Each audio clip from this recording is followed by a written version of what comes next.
Good morning and welcome to the course on History of English Language and Literature. In the last session, we saw how during the Middle English period, Chaucer had emerged as the single most important literary figure in the history of English language and literature.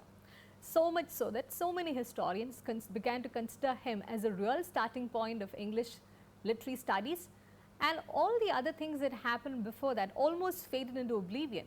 We also saw how Anglo-Saxon language had almost become a dead language, and the Middle English dialect, the East Midland dialect which Chaucer used, became the vehicle of standard English expression.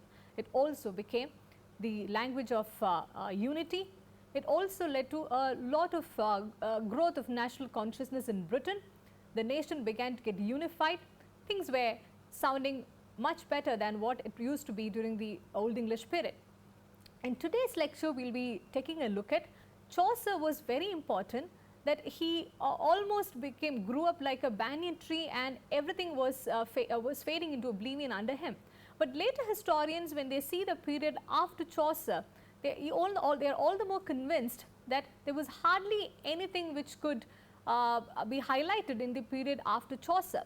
So, in that sense, we begin to take a look at the end of Middle English period, which was beginning with wars, unrest and chaos.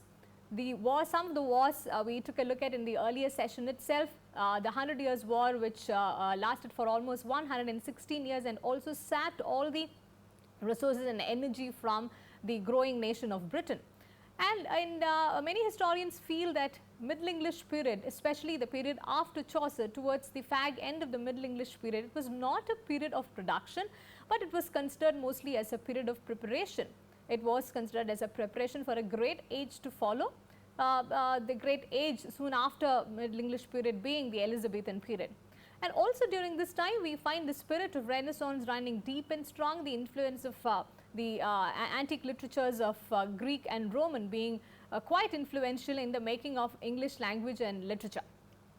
There is a time when we also find England moving towards a more settled dynasty. Many of the internal conflicts are being resolved. The tensions with the foreign nations, especially with France, are getting resolved, and we also see that England is gearing up towards more sense of national progress, more ways in which the nation could consolidate itself.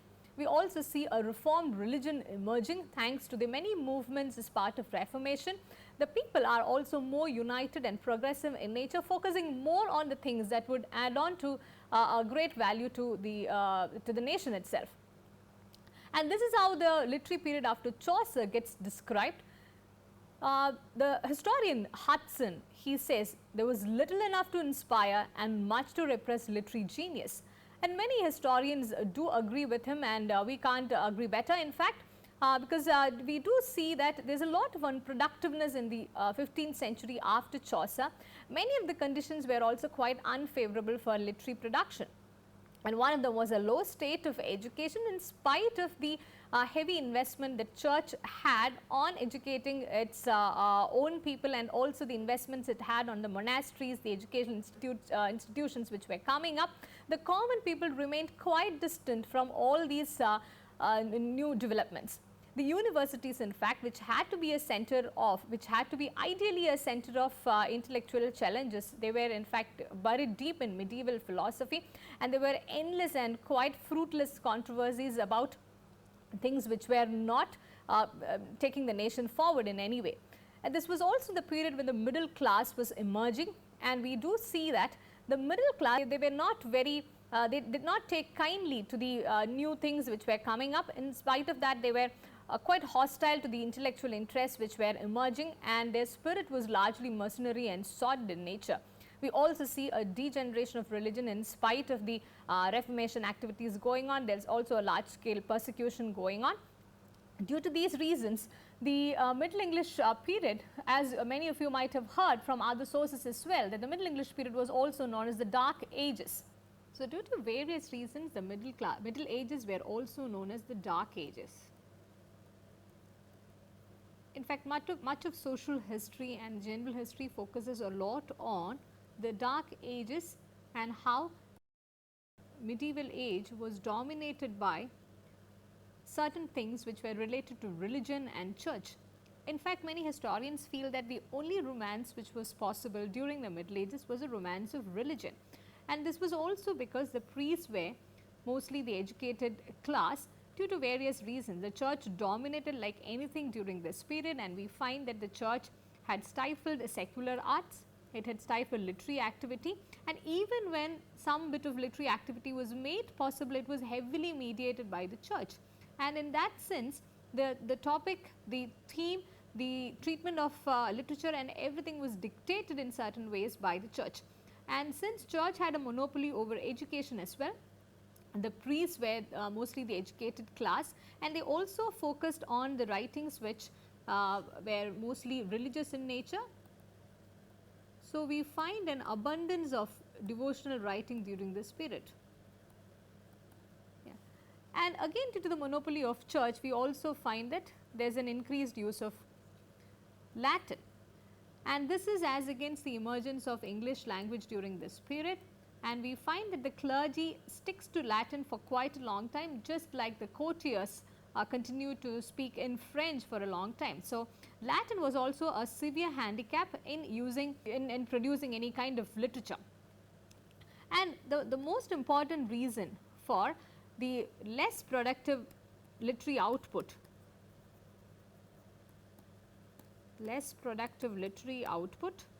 during this period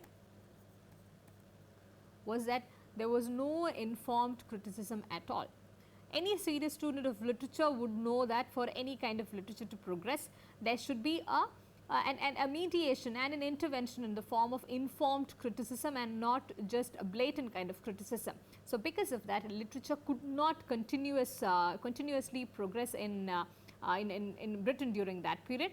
And in addition to that, there was no free criticism either, which made sure that whoever was the favorite of the church continued to enjoy a lot of popularity and lot of support from the church, and whoever was not, and whoever attempted any kind of free criticism against the activities of the church, they suffered heavily under the hands of church patrons and sometimes even the common man. And this also brings us to another important point, that the mainstream during that period was not anything secular. The mainstream was not anything secular, but it was the church itself. And the history of art and literature thus teaches that anything which is divorced, any kind of literary activity, any kind of artistic activity that is divorced from the mainstream will continue to have a very hampered kind of growth. So, what happened during the Middle Ages, what happened during what is known as the Dark Ages was that because of the domination of the church, there was hardly any literary activity being made possible.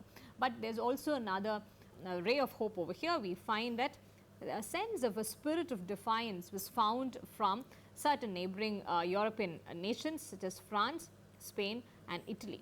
And it was from Italy we find the spirit of Renaissance also had begun to emerge. So, all was not quite dark about the Dark Ages. There was definitely a ray of hope which was emerging from other parts of the world, and Britain was also a part of this Renaissance journey shortly itself. And moving on, we find that it was not just the many internal conflicts, there was also this major event known as the Wars of Roses. The war spread over 30 years between the House of York and the House of Lancaster.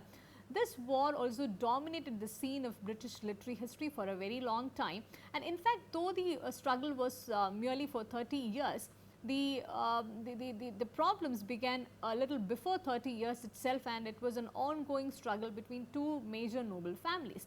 It is very important to trace the trajectory of this even in order to understand how these political events, how the interference of the kings and what had been happening within the royal families and their disputes were also influencing the general temperament of the nation. So, we will continue to see amidst all these difficulties, the Wars of the Roses that lasted for 30 years also marked much of what was happening in Britain in the 15th century. In fact, alongside the 100 Years' War, the 30 Years' War was an internal struggle for power going on between the House of York and the House of Lancaster. This technically lasted for 30 years, but however, we do find that the problems of this dated back to the time of Edward III, leading to a lot of confusion in Britain during the 15th century, because they were waging two wars, one internal, another with France, and this had sapped much of its resources as well as its time and energy, which could have gone into better productive things. So, all of these did amount to the unproductiveness of 15th century, leading us to be convinced that there was little enough to inspire and much to repress literary genius. It becomes very important to take a look at how the Wars of Roses was getting framed in order to understand how certain dynasties were established in England. And if we follow the history of England and try and understand it alongside the history of literature, we will get to know that it is very important to know the history of Britain, the history of how certain monarchies changed, how certain dynasties were established. It is very important in order to get a grounding of how literary tendencies were also getting shifted.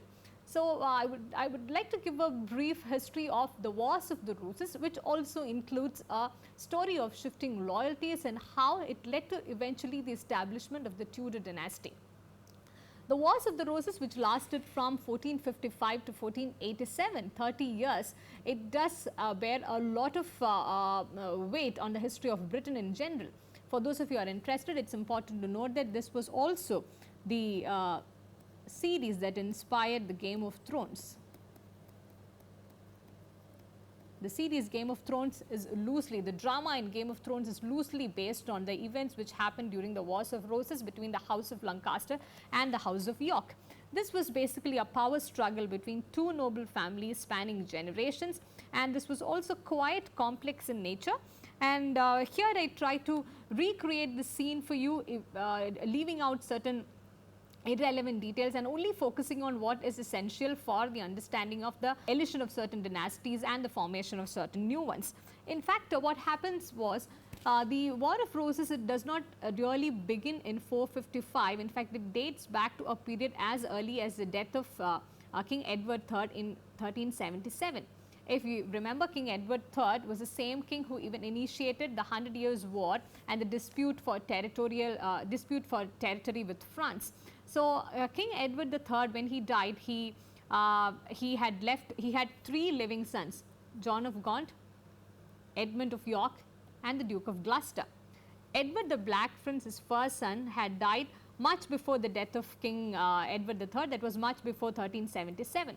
So, this in fact had left the three sons, John of Gaunt, Edmund of York, and the Duke of Gloucester, with lot of hopes about being the next crowned king. However, what happened was that soon after King Edward's death, Edward the Black Prince's son, Richard II, he gets crowned as the next king. And this was not taken very kindly, obviously, by the other three living sons. In fact, this is a saga, the Wars of the Roses is a saga of an entire generation of three sons left lingering to the claims of throne and also the disputes among their offsprings that followed.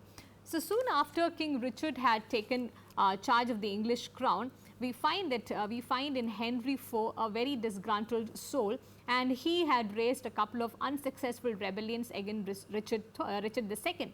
Initially, he was unsuccessful, but eventually we do find that he was quite successful. And before we move on, this John of Gaunt, we had actually encountered him even during the life of Chaucer. He was the same person who was the patron of Chaucer. And if you remember, there was a brief period when Chaucer fell into poverty, and that was the time when Richard II had assumed the crown and had confiscated all the property of John Gaunt and Henry IV. And soon after, we find that Henry IV eventually launches a very successful revolution against Richard II. This is in 1399, and he is crowned the King of England by 1399. And they had a fairly smooth reign for a while at least, and also this began the domination, or with this began the domination of the Lancaster group against the York group. So, basically Wars of Roses is a series of wars waged between the Lancaster house and the York house, and the term roses, this is also quite interesting, as the Lancasters had for their symbol a red rose and the Yorks had a white rose. So, this explains how and why this was termed as the War of the Roses. And Henry IV, he dies, and his son Henry V assumes power, and Henry V also fairly had a smooth reign during his period. But however, around the same time the 100 Years' War was also happening, which led to a lot of confusions in terms of resources, in terms of managing territorial disputes, so on and so forth. In spite of that, the House of Lancaster did assume at this point that they were going to be next monarchs, the next dynasty in the land of Britain. And Henry V, however, he died quite all of a sudden in 1422. We find that Henry V had a sudden death in 1422 during one of his military combats. This had left Henry V, who was still an infant, to take charge of the crown, and from then onwards we find that England was falling into quite turbulent times. Henry VI, since he was an infant, he had many advisors around him. He was also weak-willed to begin with. In fact, in history also he has gone down as the weak-willed king. He had many advisors, some of them were good, some of them just wanted to take advantage of the situation. Overall, Henry VI grew up to be a personality which was not quite admirable, and he also had many moments which forced Britain to fall into debt, fall into a lot of confusion, because he could not take any kind of decisions at any point of time. And we find that what changed the fate of Henry VI and eventually the fate of Britain is his marriage with a certain Margaret of Anjou.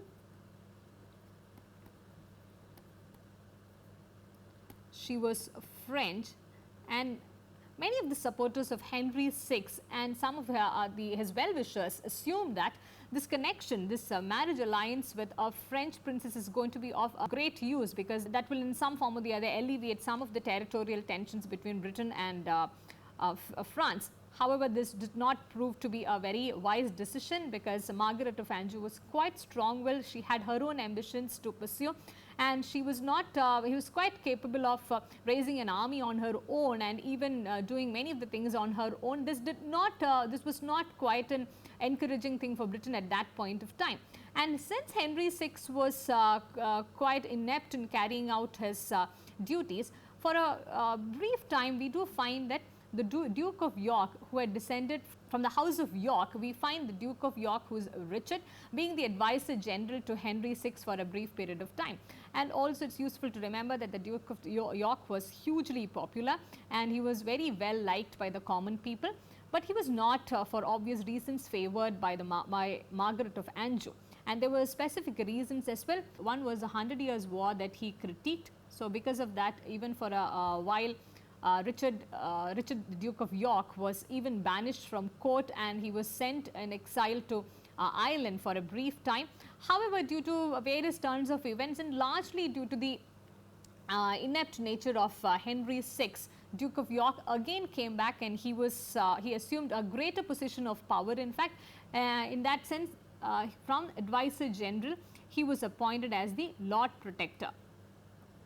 So there was a lot of power that he had in hand, and with those powers his ambitions also grew in enormous ways, and he had his eye on the crown like all the other descendants of Edward III. So he came into the scene assuming that he and two of his sons, he had two sons, so both of them laid claim to the throne of England at that point of time. And this was quite easy to do, because Henry VI continued to be weak-willed, and there was no way in which Margaret of Anjou could do much to protect his throne. So there was a series of battles going on and back and forth, and during this time, just when Duke of York was getting ready, Richard, Duke of York was getting ready to be the next crown prince of Britain, he gets killed in a battle which was set up by Margaret of Anjou. So that kind of takes him out of the competition. However, we have two of his sons lined up for putting a claim for the throne. And we do find that it becomes quite an easy succession for them, because Henry VI and Margaret of Anjou together, they cannot do much, and in between Henry VI also has these bouts of mental illness, which makes his case all the more difficult as well. And we find that Edward IV, who is the son of the first son of Richard of York, he quite easily assumes power and he becomes crowned as the king of England. And this again ensued another series of conflicts, because until then, as we can see, it was the House of Lancaster, and power gets transferred, the kingly powers get transferred from the House of Lancaster to the House of York. This again opened another can of worms, and we do see that they have a peaceful reign for a very short time, and we also find that in between Henry VI, who is at that time still alive but quite inefficient to take back power, for a brief period he is reinstated to power, but again he does not have the capacity to hold on to power or to run a proper government at that point of time. And also when he is again recaptured at this point, when he is recaptured, his wife Margaret of Anjou, they had to flee from England to France along with their son, and Henry VI is forced to spend the rest of his life in prison, and we also get to read from history that he loses his life in prison, and that's all we hear about him from then. And after that, the history of Britain continued to be eventful. So Edward IV, the son of Duke of York, was thrown away from power twice, but he manages to come back both the times, and also he dies in 1483. And before that, what made him a little unpopular in between was his marriage again. We do find that in the history of Britain, especially in the lives of the monarchs, the marriage alliances play a very significant role in changing the future of the nation. We do find that most of the marriage alliances also lead to great disputes, great internal disputes, and also to a lot of untoward turn of events within the nation as well. In many ways, we will see later on that this all had a great implication in the way in which the literature of the period was also getting fashioned. And his marriage was scheduled to happen with another French princess, and many of his councils thought that this was going to be a very wise decision, as this will help solve many of the territorial disputes that existed between France and England. If you remember, let me reiterate, the 100 Years' War was still going on in the background.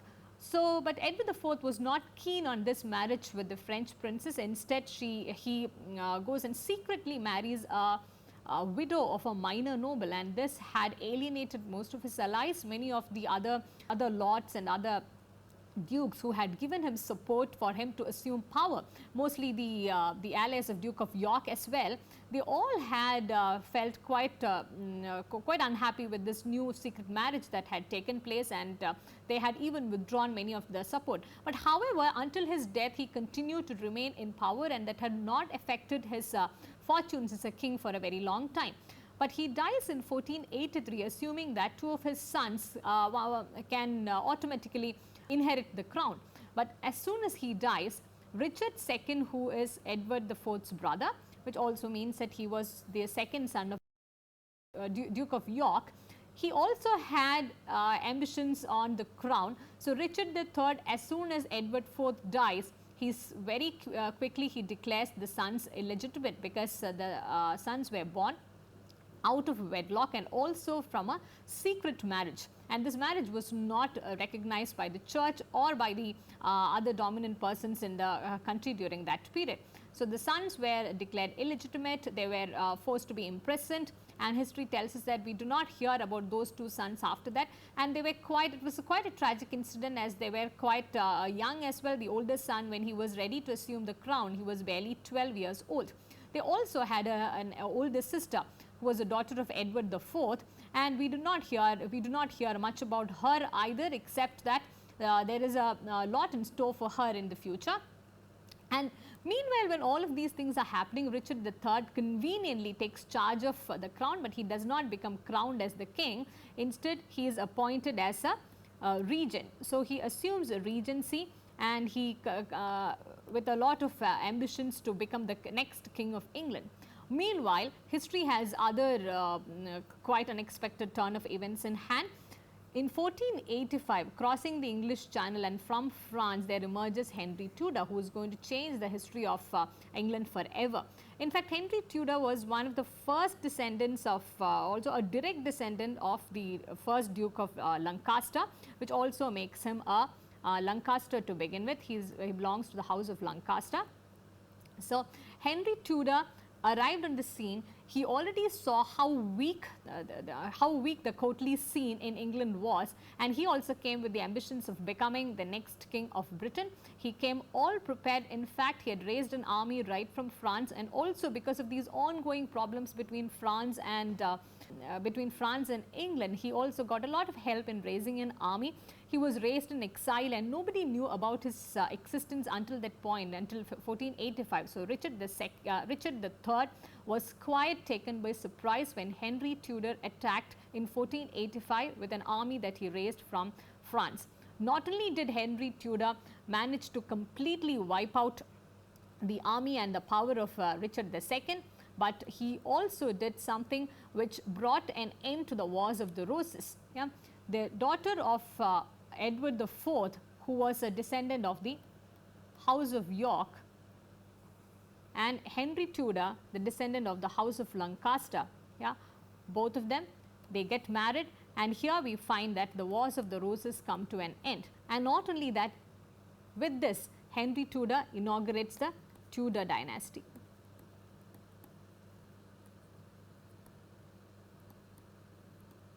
Tudor dynasty, as we would see in the later ages, most important to the fashioning of literature.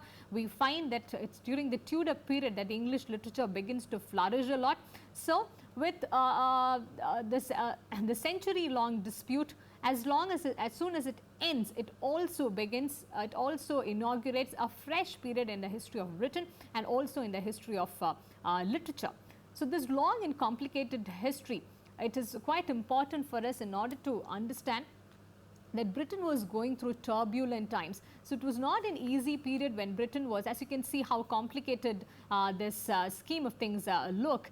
So, Britain was going through a turbulent time all through these 100 years after Chaucer, and it was quite a difficult time for them to focus on any other thing. All these internal disputes, and alongside, if you remember, the 100 Years' War with France was also happening. So, all of these things became quite unproductive for any of the other things to happen. But however, as we pointed out at the beginning, this was just the beginning of a preparatory period for another wonderful age to follow, which ensured not just political stability, but also a flourishing period in terms of art and literature as well. With the end of the Wars of Roses, we also come to the inaugural point of the Tudor dynasty. As we can see over here, it was quite a complicated turn of events, and even when we are trying to recreate the history, it becomes all the more complex and complicated to begin with. However, this period was quite important in showing how the trajectory of the nation was quite influential in the trajectory of the literature itself. Yeah. Moving on, we also see continuing with the concerns that we had right at the outset about the unproductiveness of the 15th century. The Wars of the Roses and the ensuing struggle that went on for 30 years and perhaps a little more, it shows us how unfavorable the conditions continued for literary production. In fact, as in when we speak, perhaps the 30 Years' War can be explained in barely 30 minutes. However, as we can see, it continued to drain the energy of the nation, it continued to shift the concerns of the middle class, it continued to affect the growth of the university. Overall, it affected the intellectual thought process of the period. So, with this, we also realize that soon after Chaucer, because of these various reasons, there was no literary output at all. Some of the historians do have these concerns about whether this was due to a dearth of literary talent, but we would note this significant point that even if there was literary talent available, amidst this huge chaos, it would be quite difficult to find a fertile land for making such kind of literature available, also more so for making such kind of writings flourish. And as far as the common man is concerned, they were having quite a tough time, because as we also saw in one of the previous sessions, the taxations continued to increase, because as Britain was fighting wars internally as well as externally, money was needed to fund all these turn of events. So, there was heavy taxation leading to an unrest peasant group. So, all of these things were also getting into the literature of the 16th and the 17th century, focusing more on how the common man fared through all these difficult times. and also focusing a little bit more on Chaucer. We also note at this point that throughout 15th century and even till the beginning of the Elizabethan era in the 16th century, we do not have any notable poets who are taking the place of Chaucer. But however, we would also take a look at some of the writers who existed alongside Chaucer, and in the next section we would be focusing on the minimal literary output which featured in the age after Chaucer. That will also give a sense of continuity as we enter the 16th century soon after this. So this is how so that's all we have got about the 15th century after Chaucer. Thank you for listening and see you in the next session.